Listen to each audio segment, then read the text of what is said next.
And moving from one protest to another, from Alex to COSAS, now an estimated 3,000 pupils from different schools marched to the ANC headquarters yesterday, protesting under the banner of the Congress of South African Students, or COSAS.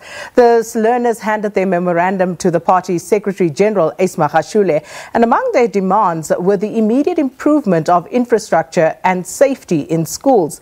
And to tell us more, we're joined by the President General of COSAS, John Macheke. Welcome. Thank you very much. So let's start here. Yesterday afternoon, I spoke to you and you were still trying to gather the troops. It seems as though they turned up in the end. Indeed. Remember, as COSAS, we don't have money.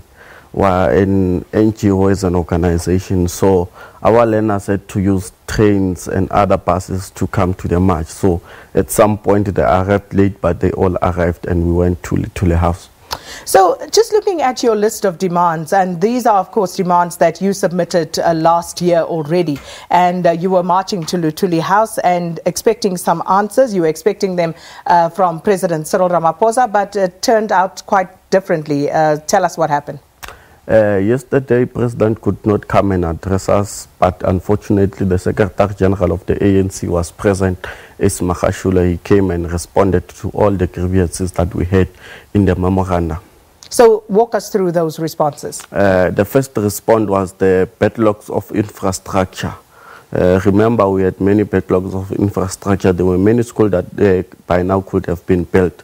So actually the ANC has called and summoned the Minister of Education to come and account and say, why are we having too many backlogs of infrastructure in our own country? So by now, as we speak, next week we're having a meeting with the Minister of Education and the leadership of the ANC. And with regard to some of the other demands? School safety, it was just a delay. By now, as COSAS, we think that the school safety program could have unfolded. So it was a delay in the Department of Education. The DG now is not in the country, but when the DG comes back, the program of school safety will be unpacked in all schools. So let me ask this: were you satisfied with the response that you received? Yes, we were satisfied, but not all of them. Remember, we're still having another meeting with the Minister of Education and the leadership of the ANC, because some of the things that were there in the memorandum were not answered. For an example, the issue of curriculum, the issue of languages, the issue of scholar transport in other provinces, the issue of e-learning, the fourth industrial revolution. We did not get answers on those things, so we're expecting the minister to give us answers. And lastly, the issue of political activists that were arrested during Fees Must Fall. So what is your position on that, and specifically who are you referring to? On the Fees Must Fall activists that you want to be released? We are referring on all learners that participated in the Fees Must Fall campaign.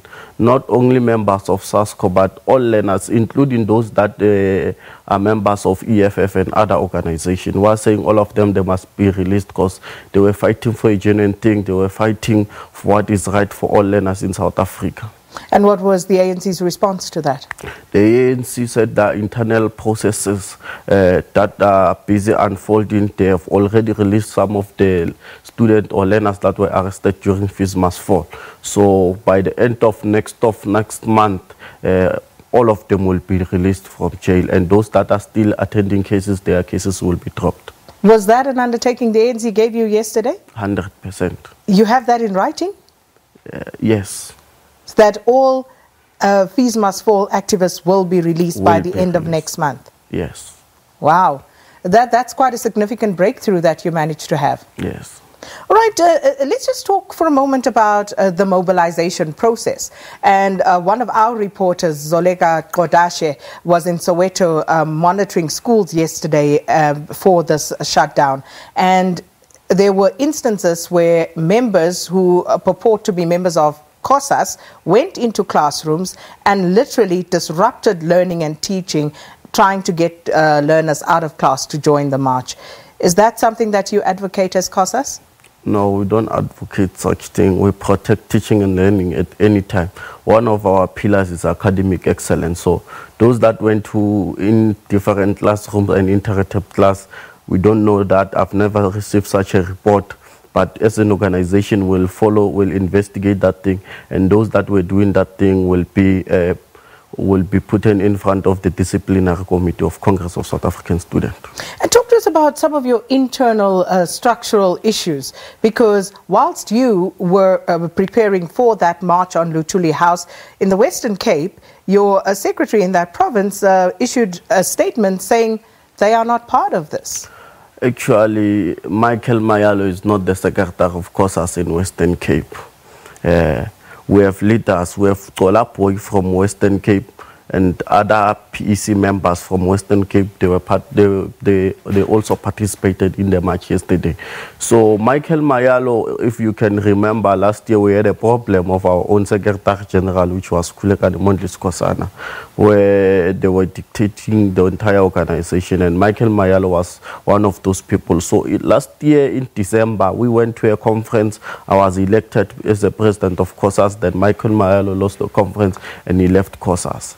So he's not an elected representative? He's not an elected representative. So how are you going to deal with the fact that he is issuing statements on behalf of COSAS? The very same problem used to happen by Penuel Matuna. The very same process we used on Penuel Matuna, we'll use it on Michael Mayalo. Which is what? We follow the constitution, we follow the law. COSAS has its own constitution. So if a person tries to mingle with our own constitution, we'll take him to court. And with regard to academic excellence, and I think some of the points that you raised were really pertinent yesterday, but are there others that you feel also need to be looked into at this stage? Yes, there are many issues in the educational sector. For an example, we still have to develop our own schools. As I've said, for an example, I've spoken about the fourth industrial revolution, which is learners are able to use tablet. Last month, Panyaza launched a program of mechanics where learners will be able to design BMW. They are dealing especially with X3. So these things are only happening in Gauteng. We want these things to happen in all provinces, in 9 provinces. Because at the end of the year, when the minister reports on behalf of learners, say Gauteng passed more than all provinces in the country, but the material and conditions that learners learn under are not the same. So they must be the same, so learners can be able to pass it. John Macheke, we need to talk more about this fourth industrial revolution, but at another time, because mechanization and all of that may belong to a previous revolution. But thanks to the president of COSAS, John Macheke, and you heard their views there, and very interesting that the ANC has given an undertaking to COSAS that all students who were arrested during Fees Must Fall will be arrested, will rather be released by the end of next month. With that, it's over to Leanne with the latest news.